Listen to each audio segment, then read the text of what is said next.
Donc pour te montrer, on va prendre cette pièce-ci. On l'a vu dans la vidéo promo, tu vois, c'est tout ça, tout simplement.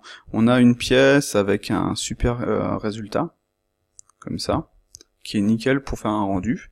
Et cette pièce n'est en fait que deux simples plans, tout simplement. Donc je peux activer, je peux absolument tout modifier. Donc je peux modifier la taille ici du bevel. Donc on va mettre 0.4, tu vois. Je peux modifier le nombre de subdivisions. Donc on va mettre 20, tu vois. Donc on va remettre 0.6, je crois que c'était 0.6. Bref, on peut tout modifier. Après, par exemple, si tu voudrais avoir plus d'ouverture ici, bah c'est simple, tu vas par exemple venir ici, on va afficher les boules objets, on va juste sélectionner celui-ci. Donc déjà, ce qu'on peut faire, c'est augmenter la taille du bevel, donc 0.2, désolé pour ça. Ensuite, on peut venir déplacer ceci. Imaginons, on le veut un petit peu ici, et on veut en ajouter un. Donc on va simplement sélectionner cette face-ci, on va la déplacer ici par exemple, voilà, comme ça, et on a juste maintenant à gérer au niveau de l'array le count. Voilà. Donc là, tu vois, très simplement, très rapidement, on a modifié notre pièce, et le résultat est toujours parfait. Voilà. Donc on pourrait le faire ici aussi, on pourrait aussi bien entendu sélectionner par exemple le cube intérieur, c'est-à-dire celui-ci, voilà. On va sélectionner les deux, voilà. Donc celui-ci, il sert à ajouter de la profondeur, à découper l'objet, tu vois. Je pourrais même, ouais, faire un truc comme ceci, ça pourrait être sympa. Hop, imagine, voilà. Et ça donnerait ça, quoi. Bon, après, c'est pas forcément ce que je veux, mais il y a plein de possibilités. On pourrait même éditer ce cube en lui-même pour vraiment avoir quelque chose de différent. Sur celui-ci, on peut, tu vois, déjà, on a les différents bevels. On peut augmenter le nombre de segments. On va en mettre 15, par exemple. On peut changer la taille, ouais, etc.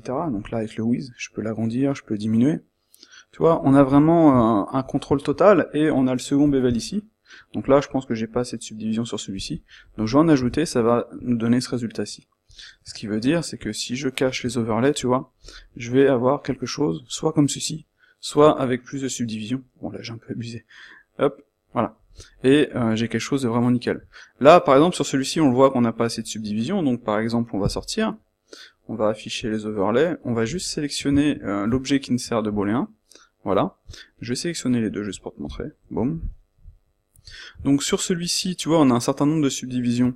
Donc on a juste à trouver le bon modifieur, voilà, c'est celui-ci, et à changer le nombre de subdivisions, voilà. Après, c'est vrai que ce serait bien d'avoir un modifieur de merge, qui va merger les points, mais voilà, on n'a pas ça malheureusement. Voilà. Donc là, tu vois, on a tout de suite amélioré notre pièce, on l'a édité, on peut absolument revenir sur tout, et cette pièce-ci, c'est toujours simplement ça. Voilà. Donc même principe sur tous les autres objets de la scène.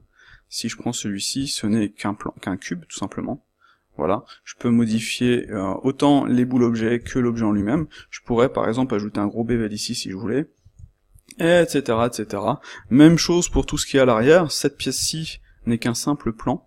Tu vois, si j'affiche, ce n'est qu'un plan. Et donc j'ai j'ai des boules objets, donc si je les affiche, qui me servent à découper ce plan. Donc il faut juste que je réussisse à sélectionner le bon. Hop, c'est celui-ci. Donc ça, tu vois, si je cache tout, enfin je vais juste supprimer le dernier booléen, qui devrait pas être là, si je cache tout, eh bien ce n'est qu'un simple vertex. Et donc je peux modifier donc les segments au niveau de mon screw, je peux modifier les arrêts au niveau de mon élément. Donc tu vois, si je désactive les arrêts, j'ai juste ça, quoi. Voilà. Donc on a vraiment un contrôle total sur la pièce, et on peut vraiment faire ce que l'on veut, quoi. Et pour moi, c'est vraiment super important, parce que j'ai vraiment besoin de pouvoir tout modifier, et ce workflow est plutôt sympa. Voilà, donc on a vraiment des résultats plutôt cool.